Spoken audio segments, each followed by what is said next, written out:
Un feliz día para cada uno de ustedes. Hoy estamos en la segunda semana del año católico, segunda semana del tiempo de Adviento, iniciando este nuevo año, la segunda semana, el segundo domingo. Y es un evangelio, pues, como siempre, muy particular, muy diciente, sobre todo por la estructura evangélica que maneja Marcos, obviamente la famosa Besarot, de Yeshua HaMashiach, obviamente como dicen la Brit Hadashah, reportada por Yohanan Mordechai, o sea, Marcos.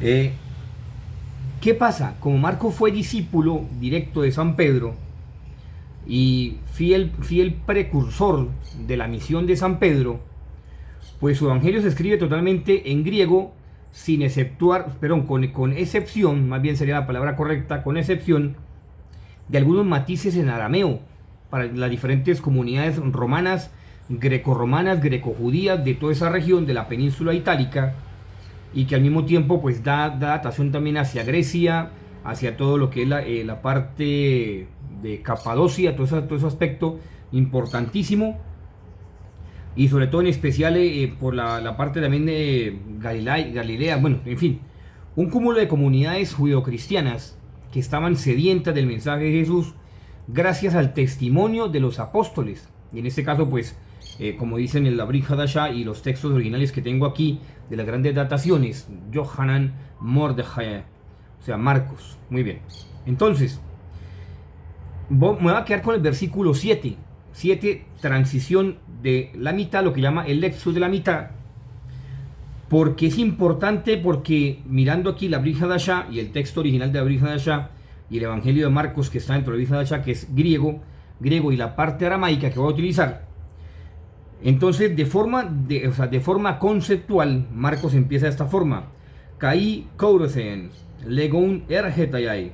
Se interrumpe después del O, de la expresión O, de que eso al mismo tiempo es un verbo, prefijo y una consonante, y aparece Hailtana. Hailtana, como dice Hailtana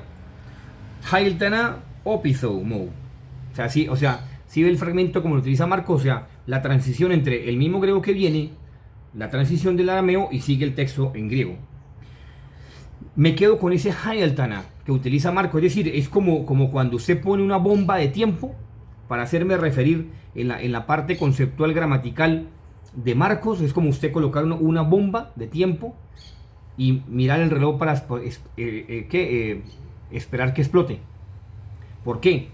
Porque si bien es cierto que las comunidades judeocristianas, judeocatólicas, leían este evangelio, y al mismo tiempo Marcos tiene ciertas repercusiones por ciertos hombres dedicados a la copia de los textos originales, pues si bien es cierto, cuando viene esa palabra Hailtana, pues sobre todo como dice el texto original, Kai Kouresen Lego Ergetayai O Hailtana, es cuestión de esperarse que eso explotara por sí solo. Es como cuando usted le escribe una carta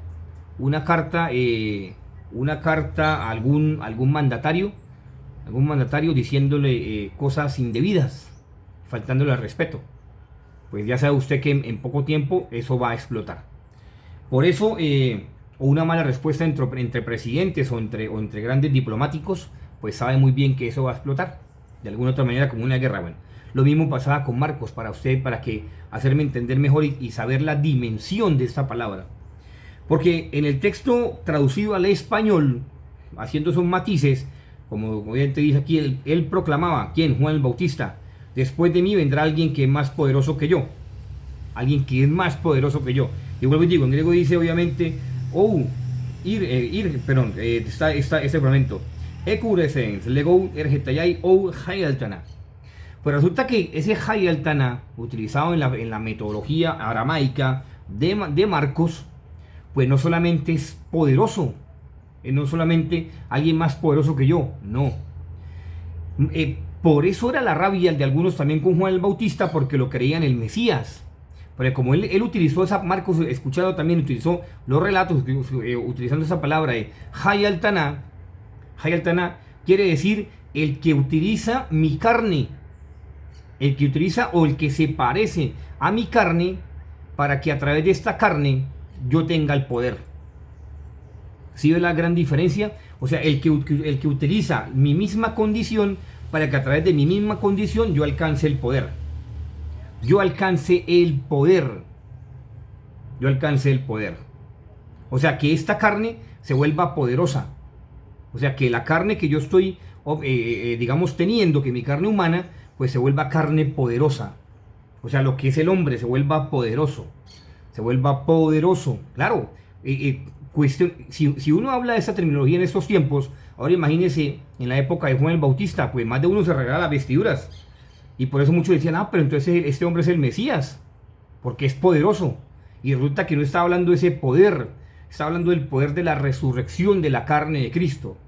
Y está al mismo tiempo la glorificación de la carne de Cristo, gracias a que tomó carne de la Inmaculada, de la Purísima Virgen María. Entonces ahí uno tiene que preguntarse cuál es el poder de Dios. Que ustedes y yo también lo tenemos. ¿Cuál es el poder de Dios? ¿Cuál es el poder? Y por eso muchos historiadores, muchos historiadores de aquella época, del siglo I, alcanzan a ilustrar que más o menos sobre el año 780, después de la fundación de Roma, 2730, sobre de la era cristiana, pues Jesús tendría aproximadamente 30 años, la Virgencita María entre 46 y 50 años, según los historiadores precisos y los datos apócrifos que se mantienen. Entonces uno dice, ¿cuál es el poder? Pues usted y yo tenemos que meditar, ¿cuál es el poder de que habla Juan Bautista? Que tenemos todos. ¿Cuál es el poder? ¿Usted lo ha puesto a preguntar? Hay que meditar eso, ¿cuál es el poder que usted y yo tenemos? Pero no por nosotros, por Cristo, por recibir la Inmaculada, la carne de la Virgencita María. Algunos dirán, y se regalan vestiduras y me lo he hecho, se queman hasta las pestañas, me he hecho, en fin, hay un cúmulo de cosas que dicen, qué mentira, qué barbaridad, qué herejía. No, lo está demostrando Marcos y los textos y los padres de la iglesia. ¿Cuál es el poder? Pregúntese, ¿cuál es el poder que Dios le dejó a través de María Santísima? Porque fue Jesús, claro, el Hijo de Dios, pero ¿cuál es el poder? ¿Cuál es el poder que lo dejó? ¿Cuál es el poder? ¿No ha pensado cuál es el poder? Le dejo esa pregunta ahí. Pregúntese usted, ¿cuál es el poder que le dejó Dios a través de la carne inmaculada de María Santísima? ¿Cuál es el poder? Piense, y cuando reciba la respuesta del Espíritu Santo de cuál es el poder, entonces dele gracias a Dios y trabaje para que ese poder esté siempre en usted. Ese poder. Poder que los demonios tiemblan ante ese poder que Dios le ha dado al ser humano, ante ese poder que Dios le ha dado al ser humano. Piense. No va a dar la respuesta el día de hoy, la doy el próximo domingo. Dios los bendiga, mediten usted cuál es el poder que Dios le ha dado al hombre, al ser humano, a través de la carne inmaculada de María Santísima. ¿Cuál es el poder a través de María Santísima que Dios le ha dado? Y es el sentir de esta época de Adviento, es el sentir. Ya, ahí con eso le estoy dando una pista. Es la centralidad de esta época de Adviento, que va con la siguiente época de la Iglesia Católica. Un feliz día para cada uno de ustedes. Dios los bendiga. Indispensable, piensa en ese poder. Indispensable, Santa Eucaristía, Santo Rosario, visita al Santísimo, horas de caridad y confesión. Que esté muy bien. Pídale al Espíritu Santo, dígale, Santo Espíritu de Dios, Virgencita María, revélame cuál es el poder que nos ha regalado, de esta carne que tiene poder a través tuyo, a través de la Inmaculada Concepción de María, a través de la Virgencita María, que tiene poder, y que los demonios tiemblan ante ese poder, porque fue dado por Dios al hombre directamente, y por eso el hombre lo malutiliza, y por eso el demonio quiere descentralizar de la acción humana de Dios, de la acción humana de Dios, sí, para poder entonces burlarse de la misma creación de Dios. Ya saben, hoy importantísimo darle gracias a Dios a través de María Santísima, y no se lo olvide, piense y medite cuál es ese poder.